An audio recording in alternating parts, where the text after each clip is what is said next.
Depeche Mode haciendo Qué wrong, temazo. haciendo en el lugar equivocado, bajo el signo equivocado, en el momento equivocado. Qué difícil cuando empezamos a hablar de estos temas y a pensar que hay gente que nace en un lugar y es una lotería y de repente es el lugar equivocado. ¿Qué les parece si hacemos el globoscopio? Me parece Claro que bárbaro. El globoscopio. Geopolítica mundial. Con Susana Mangana.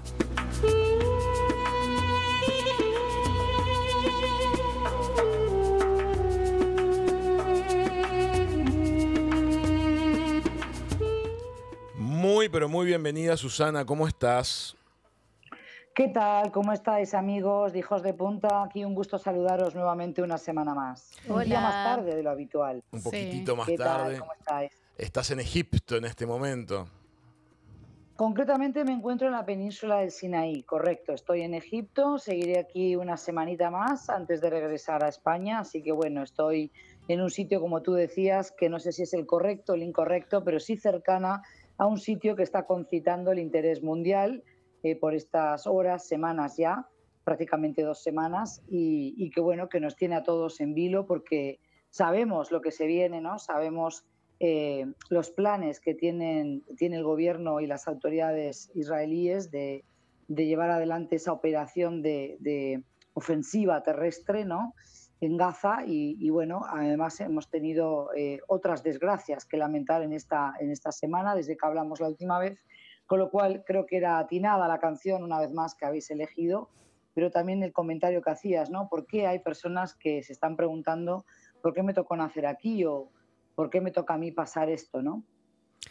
Sin duda. Actualicemos un poquito de la situación, Susana. Tú estás más cerca, a nosotros las cosas nos llegan mediatizadas. Siempre tratamos de beber en medios de gran imparcialidad. La semana pasada estuvimos conversando con un vocero del ejército israelí que nos dio el punto de vista de Israel esta semana, sí, antes de ayer.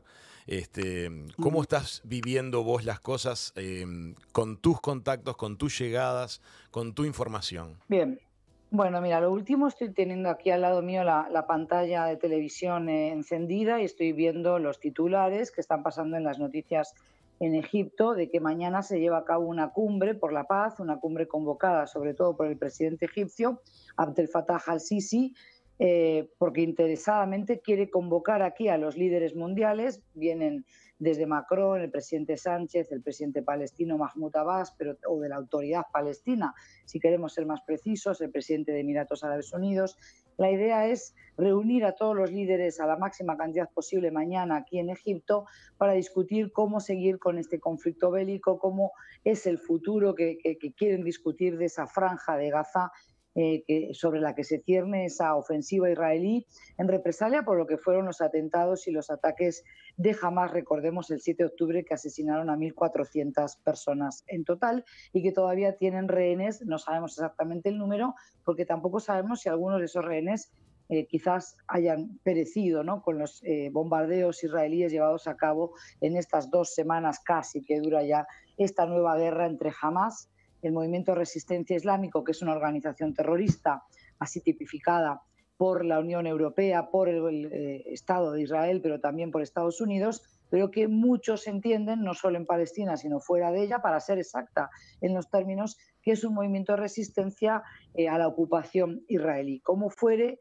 hay que recordar que esta contienda es entre Hamás y el Estado de Israel o las Fuerzas Armadas de Israel, pero que en medio vemos a un montón, a 2,5 millones prácticamente de civiles palestinos que están sufriendo las consecuencias de estos bombardeos y lamentar muchísimo, cómo no, la muerte de casi 500 personas, muchos de ellos niños, en ese hospital bautista, ese hospital Al-Ahli, que recibió ese misilazo esta misma semana y que también hoy se bombardeó una iglesia en Gaza, porque ya lo dije contigo en este espacio, Raúl, y con las compañeras, hay 1.300, aproximadamente son 1.303 los cristianos que residen en Gaza. No hay que olvidarlos porque toda vida vale, toda persona tiene su precio y también hay que acordarse de esos cristianos. Hay mucha gente allá afuera que nos escucha que no sabe que en Palestina hay muchos cristianos.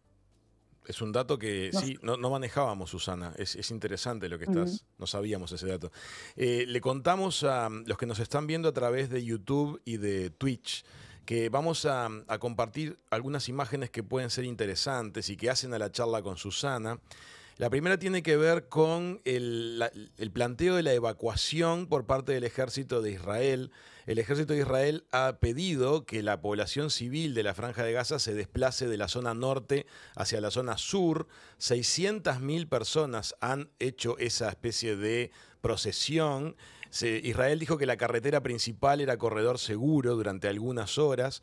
Pero imagínense lo que es eso, las imágenes que se muestran, este mapa es muy aséptico, pero las imágenes que llegan desde lo que está haciendo ese flujo de población que está dejando su hogar y que está llevando lo que puede hacia la región sur, digamos, con el temor del ingreso de la infantería israelí por el norte, es muy fuerte. Son imágenes muy duras. Y todo eso confluye en el paso de Rafah contra Egipto. Tú estás en Egipto, Susana. ¿Cómo es el asunto del paso de Rafah? Sabemos que hay mucha ayuda humanitaria esperando para entrar, hay mucha gente esperando para salir. ¿Cómo es esa situación? Es lo que comentábamos la semana pasada. Sí, yo me encuentro bien en la punta al sur, en la puntita sur de esa península del Sinaí, una península que quizás muchos escuchas la asocian más con el monte Sinaí, el monte donde Moisés recibió las tablas de los 10 mandamientos. Para aquellos que no tienen una creencia religiosa, igual la cultura judeocristiana que sigue existiendo de base en Uruguay creo que se lo va a permitir fácilmente, pero recordemos que esa península estuvo ocupada también por Israel hasta 1981, cuando tras haber firmado la paz Egipto con el presidente Sadat y Menachem Begin por Israel, pues finalmente se le va a devolver a Egipto el control de este territorio en el que me encuentro, y ese paso de Rafah está a unos 380 kilómetros al norte de donde me encuentro, y allí es donde están más de, centenares de camiones que están esperando entrar con esa ayuda humanitaria, sobre todo alimentos no perecederos, medicamentos, tiendas de campaña también, para los desplazados forzosos de este conflicto bélico, es decir, los gazatíes que han tenido que huir de sus casas, pero el presidente al-Sisi condicionaba permitir la entrada de gazatíes y sobre todo de extranjeros que están atrapados, digamos, en Gaza,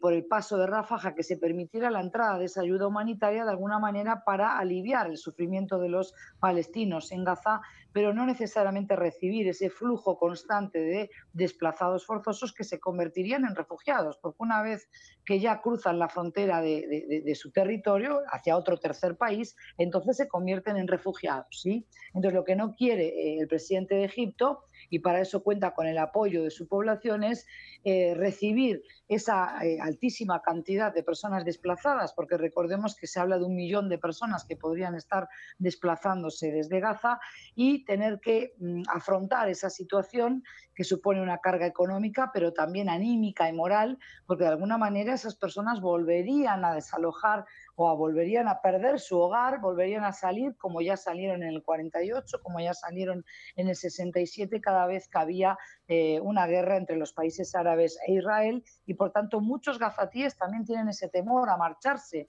de su hogar porque saben que quizás mañana no puedan volver a él. Entonces, en Rafah hay centenares de camiones esperando cruzar la frontera, pero por ahora Israel permitiría solo la entrada de 20 camiones, que claramente las distintas agencias de Naciones Unidas ya dicen que sería insuficiente ese material, ese equipamiento médico que necesitan en los hospitales todavía en pie de Gaza, pues sería insuficiente, pero Israel condiciona la entrada de estos camiones a asegurarse primero de que no van a parar a manos de los milicianos de Hamás. Con lo cual la situación sigue siendo de un tira y afloja, un sí pero no. Ha habido avances, pero quizás hay que esperar a que la diplomacia, que hay una carrera frenética de los países, las visitas que ha habido esta semana, tanto de Biden como del primer ministro británico, muy criticados ambos, por cierto, en sus propios países y por la Comunidad Europea, ¿no? Eso lo sabéis. Podéis interrumpirme y comentarlo, pero también viendo las imágenes ahora aquí en pantalla de Egipto, veo que ha habido muchísimas manifestaciones en Egipto hoy, día viernes, día feriado para todos los musulmanes, no han ido a trabajar, no han concurrido a las escuelas, ha habido manifestaciones en todo el mundo árabe, también en Europa, por cierto, hay manifestaciones en el Capitolio en Washington, en Estados Unidos, y cómo no en Egipto, de apoyo al presidente al-Sisi, porque la población egipcia también entiende que no habría que permitir que de facto los gazatíes pierdan la posibilidad, la esperanza de regresar a sus hogares, porque una vez que salen no necesariamente se les va a permitir entrar. Ese permiso se lo tiene que dar Israel y es lo que temen, volver a perder su lugar, su tierra y por tanto convertirse una vez más en refugiados indefinidamente, como lo fueron en el 48, en el 67, como ya dije antes. Ahora, sí, Chiquitúa. No, le iba a preguntar a Susana, hablando con el capitán del ejército israelí que estábamos hablando esta semana, él comentaba que Israel está totalmente afín a abandonar la guerra si Hamás devuelve a los secuestrados. ¿Hay algún interlocutor con el que se esté hablando del lado de Hamás o por ser un grupo terrorista no existe nadie con el que se pueda, entre comillas, negociar sabiendo que nadie negocia con terroristas? Hago ¿no? un inciso ahí rapidito. Acaban de reportar en la BBC que 2 de los rehenes americanos fueron soltados por Hamás. Liberados por Hamás. Sí. Esto es de último momento. Sí, sí. Mira vos. Ujú. Me parece interesante lo que plantea Chiquitúa. ¿Hay interlocutores en Hamás?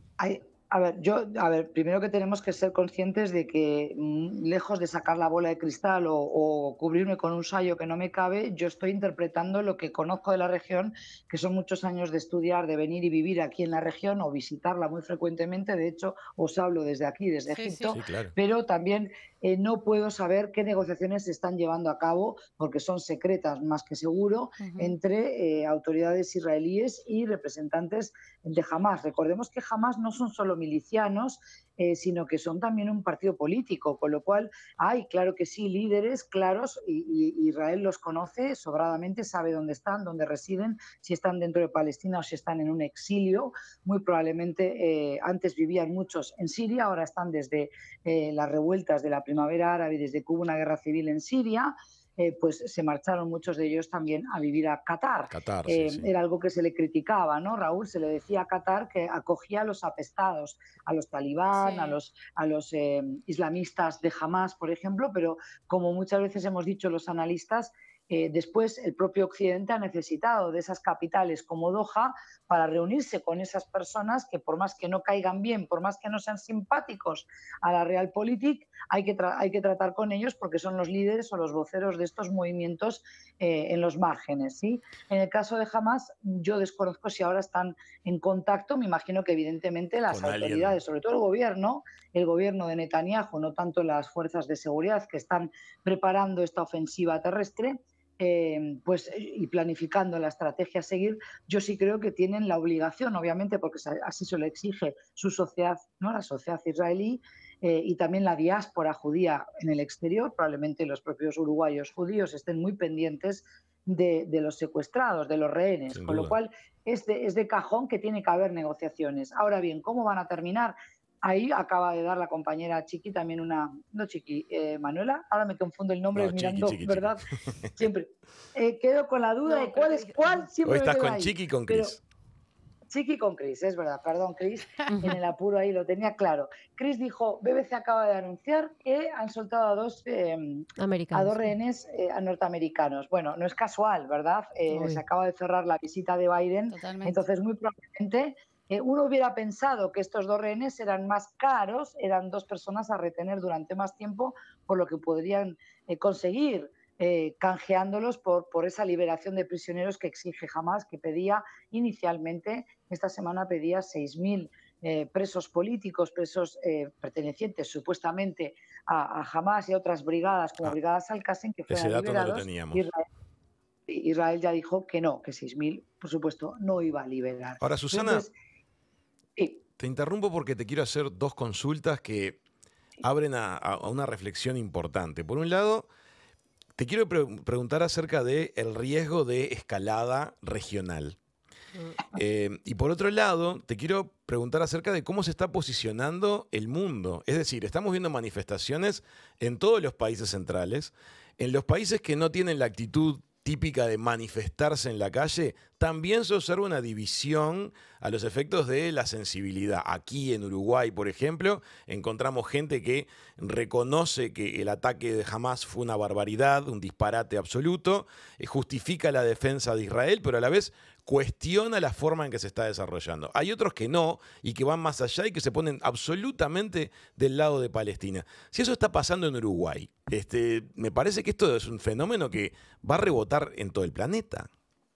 Bueno, está rebotando y bien dices, ¿no, Raúl, que esto está generando divisiones a la interna de los países. En Europa observamos que hay muchos diputados, pero también gente común, periodistas, artistas, pero también personas civiles que se expresan en las redes sociales y que dicen no en mi nombre, que les pareció una vergüenza que Ursula von der Leyen, se expresara de esa manera diciendo Europa está con Israel, cuando no le cabe a ella esa competencia, sino que le cabe a Borrell, el español, que es el encargado de la política exterior de la Unión Europea. Pero más allá de esos matices, creo que sí que hay un divorcio entre los líderes políticos, por ejemplo, en Europa, y el sentir popular de la calle que dice esta no es la forma ni de recuperar a los rehenes israelíes, ni de vengar la muerte de aquellos que perecieron injustamente a manos de Hamás, porque se entiende que esta espiral de violencia es totalmente dañina y que finalmente no trae la paz, no trae la seguridad a Israel, a sus ciudadanos,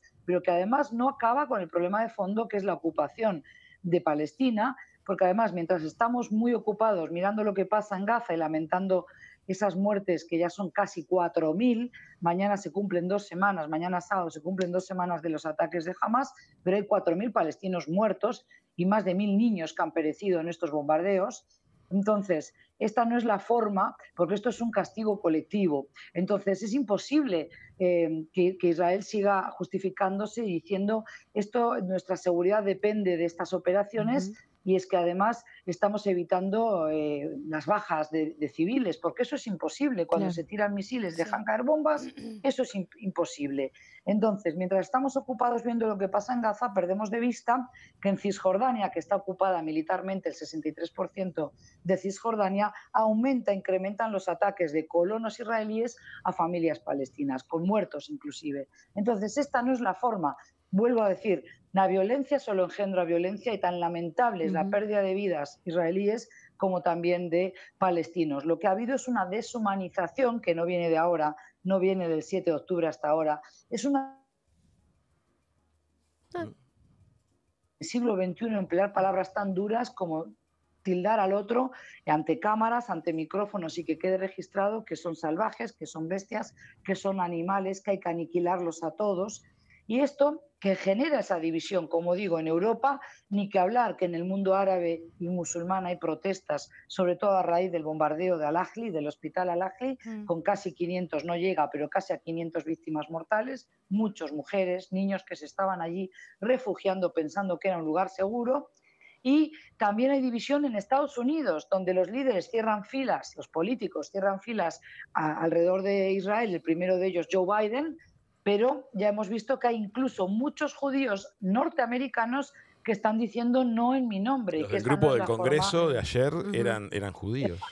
Susana, te quería preguntar precisamente porque empiezo a ver como con una preocupación que también pareciera que se están sumando más jugadores en este conflicto y esa escalada realmente ya pareciera que no es un tema de dos, ¿no? Por ejemplo, ayer un buque de guerra estadounidense interceptó misiles que habían sido disparados desde Yemen potencialmente hacia Israel. Yemen no está tan cerca. Entonces, la pregunta es, ¿cómo ves tú esto de que se van como de a poco sumando, que sí, el Líbano y Egipto, o sea, como que empiezan a ver todas estas cosas? Irán por detrás. Exacto, entonces, sí, Chris está poniendo el dedo en la llaga, pero hay que hacer una apreciación ahí para ser más precisos también. Egipto no quiere, y lo hemos dicho por activa y por pasiva en este espacio con vosotros, amigos, y donde me encuentro yo pregunto a todas las personas que quieren expresar su opinión conmigo y me dicen que ellos no quieren problemas, que no quieren conflicto, que les duele lo que pasa en Palestina, pero que ya han tenido suficientes conflictos internos y también guerras con Israel, que ellos tienen una paz firmada y que no quieren que venga ese flujo de gazatíes a su territorio porque entienden que están remontando el país, que lo están sacando adelante después de años de pandemia y después de la revolución que comenzó y terminó, como sabemos, con la salida de Mubarak en el 2011. ¿Sí? Entonces, no es lo mismo el Líbano, donde el grupo Hezbollah, financiado, armado por Irán, supuestamente, digo, porque también seguro que consiguen fondos de otras fuentes, nunca mencionadas, pero... Bueno, ahora todo lo que es criptomoneda, ¿no?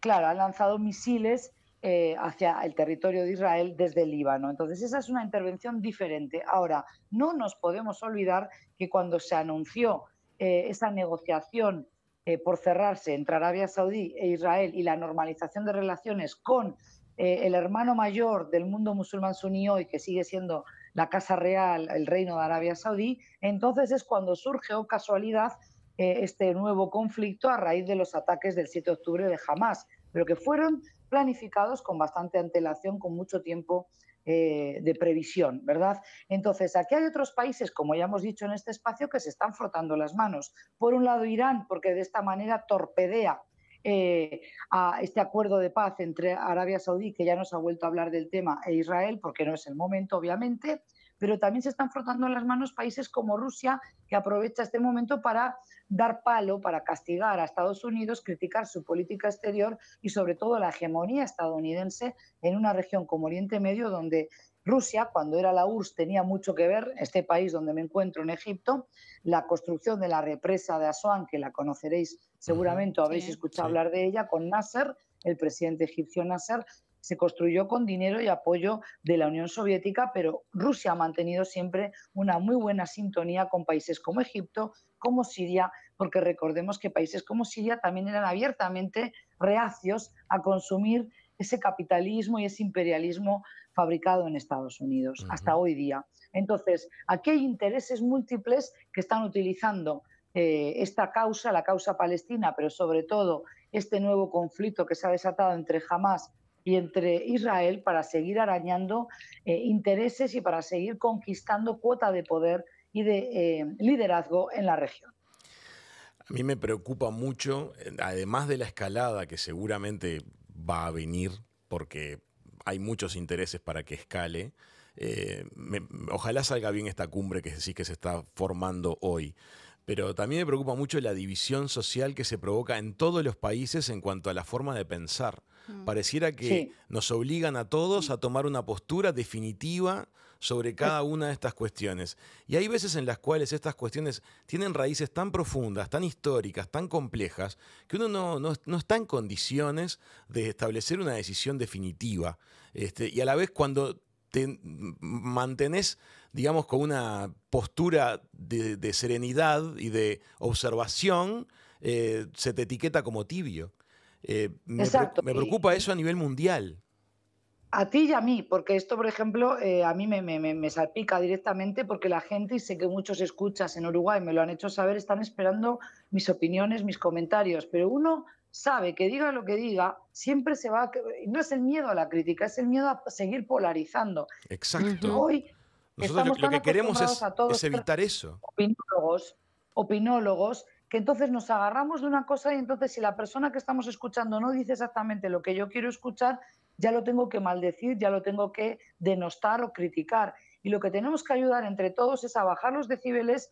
Nadie dice negar la violencia de Hamás, o sea, ¿por qué hay que estar siempre justificando que sí, que condenamos la violencia de Hamás? Obviamente, cualquier persona con dos dedos de frente entiende que asesinar a civiles indefensos a sangre fría, eso es una salvajada, es una barbarie. Pero también es una barbarie bombardear hospitales, iglesias, bombardear edificios enteros, derribarlos, dejar sin domicilio a familias que sufren ese trauma, a niños que se los ve llorando. No puede ser que todo sea una fabricación, todo lo que proviene de las imágenes que vemos de Gaza. Entonces, que no se confunda la venganza, el castigo colectivo con la seguridad de Israel. Es decir, esta revancha, vamos a bombardear indiscriminadamente Gaza, por más que nos digan que están cuidando de que no haya civiles que estén involucrados o que haya la menor cantidad de víctimas mortales, sabemos que eso no es cierto porque, reitero, en casi 2 semanas llevamos 4.000 muertos. Esto es una cifra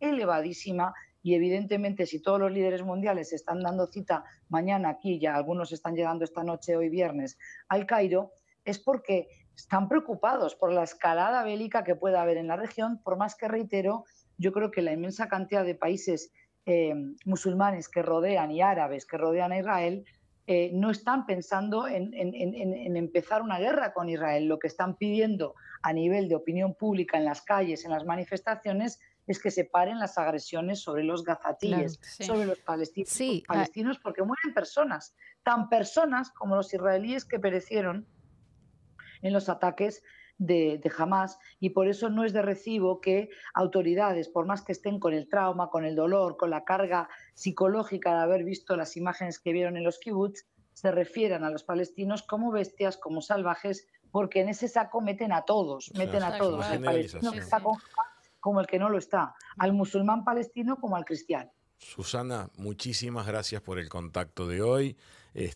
Nos dejás pensando, aportaste información justo mientras conversábamos. Hubo noticias significativas, la cumbre, la liberación de los rehenes. Los sucesos están dándose minuto a minuto en estos días.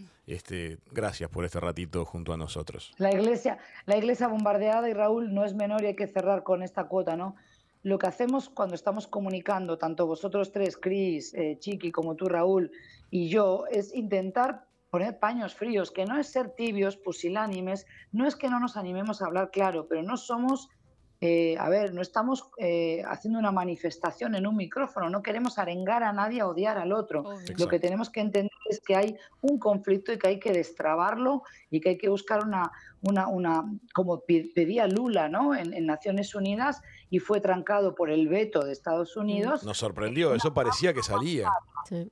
Una pausa humanitaria. Eso es lo que estamos pidiendo ahora. Después vendrá el día de mañana en ver cómo se vuelve una negociación sobre los asuntos clave, entre ellos la ocupación. No se puede soslayar ese tema, pero claramente la pausa humanitaria hoy es necesaria, porque de lo contrario tendremos que lamentar una escalada en muertes que no nos dignifica como seres humanos. No, y da realmente muchísimo dolor ver todos los camiones de ayuda humanitaria de las Naciones Unidas y todos ahí simplemente teniendo parte de no de la solución, pero sí un poquito del alivio, y no dejarlos entrar. Esta mañana escuchaba, mientras yo desayunaba, precisamente, escuchaba reportes de que están tan cortos de agua que están necesitando utilizar el agua de los inodoros. Imagina. Entonces, claro, agua sucia. Sí. Agua sucia y además, recordemos que estamos hablando de hospitales. Hay personas que están enfermas de antes, otras que están heridas graves, y esto es lo que estamos diciendo, ¿no? Que hay que parar esta barbarie, esta locura, porque esta no es la forma de garantizar esa seguridad que reclama Israel, y tampoco es la forma de devolver a los rehenes a sus hogares. Entonces, hay judíos que están totalmente en contra de este tipo de ofensiva terrestre, pero también de los bombardeos indiscriminados, y ya no es Susana o no es Raúl o no es Chiqui la que está hablando, sino que hay voces judías que están pidiendo que se pare esta masacre, porque es una masacre, 4.000 personas realmente, es una cifra elevadísima, y por eso es que tenemos que llamar al orden a nuestros políticos, porque es la hora de hablar alto y claro y decir que hay que buscar otra salida, sin minimizar el daño, sin minimizar el peligro que supone la obsesión también, o si se quiere, la cerrazón de grupos como Brigadas Al-Qassem, Yihad Islámica o Hamas, de seguir insistiendo en la destrucción de Israel, ¿no? Sí. Eso sabemos que no se va a aplaudir, eso nunca no se va a aceptar desde la comunidad internacional, pero tampoco podemos mirar impávidos cómo mueren niños, cómo quedan huérfanos un montón de personitas que no pidieron estar en esta guerra. Y no me sirve que se escriban en mensajes de redes sociales: matemos a estos niños que son los terroristas del mañana. Eso es una frase absurda, lapidaria, que nos remite a los tiempos más oscuros de una Europa, al medioevo, y a una Europa que supo perseguir al pueblo judío por ser judíos, a los homosexuales, a los gays y a los gitanos, a los de etnia gitana. No queremos volver a ese tiempo, no queremos volver a eso, y eso tenemos que destrabarlo entre todos, cada cual a su medida. La nuestra es con el micrófono que tú me prestas generosamente y con el análisis que hacemos semana a semana, intentando dar distintas miradas y perspectivas de este conflicto tan endiablado. Susana, Gracias, hasta la Susana. semana que viene. Muchísimas gracias.